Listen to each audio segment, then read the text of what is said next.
Aviwe, early on in the Deputy President's keynote address, we heard him say that South Africans cannot be asked to do something that government is not doing in terms of buying locally and supporting local businesses. Can you tell us what else came out from the Deputy President's address tonight?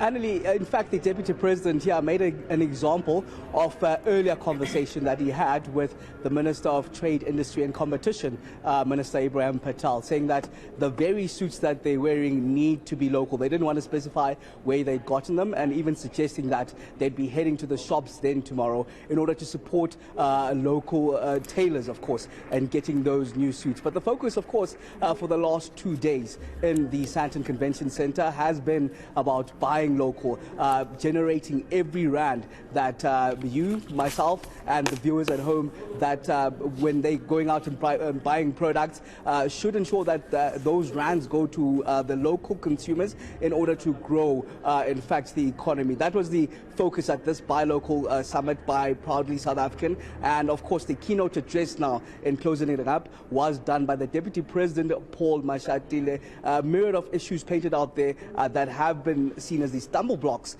in fact, in ensuring that that money goes to local consumers. But of course, one of them is the biggest challenge of load shedding, one that was touched on even yesterday by Minister Aviwe Mtila. And they're saying that, of course, the government's focus now is targeted towards ensuring that we have that energy availability that will ensure then that the economy itself grows. But of course, another example was made here around COVID-19 and the pandemic that we saw, where we saw, for example, the procurement of the PPEs, which were enlarged, were normally procured from abroad. Now we saw with the shutting of the borders, that changing, and of course we saw the local manufacturing of those PPEs, which then grew that specific industry. So that was an example of how things can actually change, and production, many avenues. In fact, we don't need a pandemic, for example, to ensure that the production of many avenues, many industries is directed towards localization. In fact, I wanted to take a listen to the Deputy President, Paul Mashatile, as he spoke about that very issue and the COVID-19 pandemic, which ensured then that we localize the production. We know that the pandemic,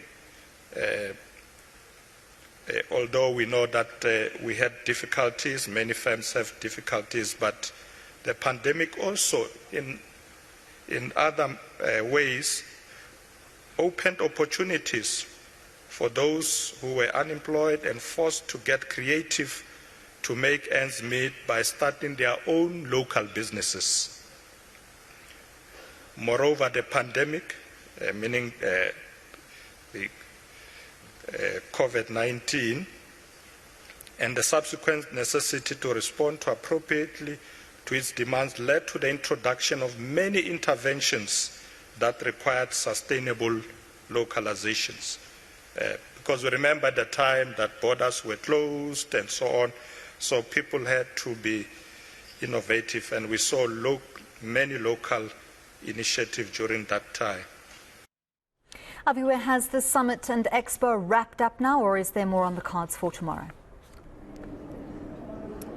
It was the second of the last day. In fact, the gala dinner that's continuing now is the full stop to the Proudly South African Summit that ensured that localization is a prioritization. If you were to speak, Annalie, to some of those exhibitors that were just on the second floor here, you'd find out that it's actually been tough for a lot of them. So they appreciate the drive that's been done by Proudly South African here, just to put a spotlight on these small businesses and their drives. In fact, I was speaking to one lady just yesterday, and who actually featured in the insert that I put together. After that insert, said that her business started booming up as people started making calls to her. So she hopes that such initiatives are just some of the initiatives that government would prioritize. But it doesn't only end, Annalie, with government putting a spotlight on local businesses.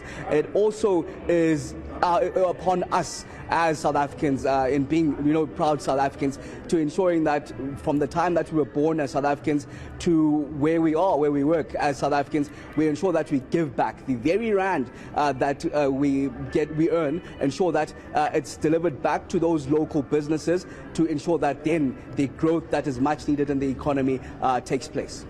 Thank you very much, Aviwe. Also, Deputy President Paul Mashatile in his keynote address highlighting or honouring some of the proudly South African businesses that contribute to the growth of our local economy. That gala dinner is still underway.